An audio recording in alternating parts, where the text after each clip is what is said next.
यह कहानी है रामलाल नाम के एक ईमानदार किसान की, जो एक छोटे से गांव में रहता था। रामलाल बहुत गरीब था, लेकिन उसकी ईमानदारी उसकी सबसे बड़ी दौलत थी। उसके पास थोड़ी सी जमीन थी, जिस पर वह दिन रात मेहनत करता था।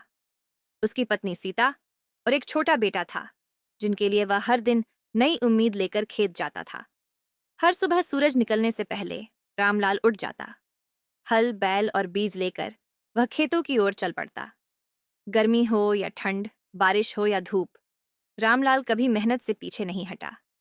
फिर भी उसकी फसल ज्यादा नहीं होती थी, जिससे घर का खर्च बड़ी मुश्किल से चलता था।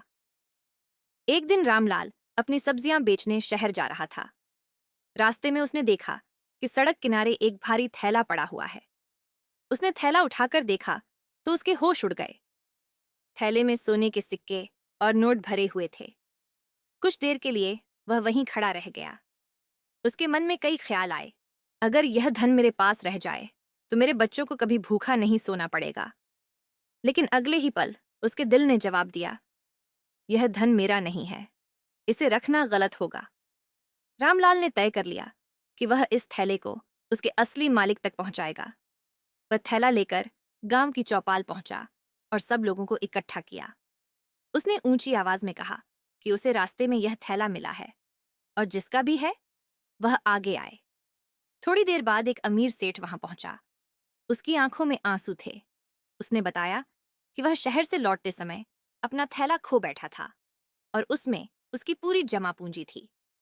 जब सेठ ने थैला खोला और अपना धन सही सलामत पाया, तो वह भावुक हो गया। सेठ ने रामलाल से पूछा, तुम चाहो तो यह धन अपने पास रख सकते थे, फिर भी तुमने ऐसा क्यों नहीं किया? रामलाल ने विनम्रता से कहा, सेठ जी, धन से ज्यादा कीमती मेरी ईमानदारी है। गलत रास्ते से मिला सुख कभी स्थायी नहीं होता। सेठ रामलाल की बात सुनकर बहुत प्रभावित हुआ। उसने रामलाल को इनाम में कुछ सोने के सिक्के दिए और कहा कि ऐसी ईमानदारी आज के जमाने में बहुत दुर्लभ है। उस दिन के बाद रामलाल की जिंदगी धीरे धीरे बदलने लगी। सीख, ईमानदारी कभी बेकार नहीं जाती। देर से सही, लेकिन उसका फल जरूर मिलता है।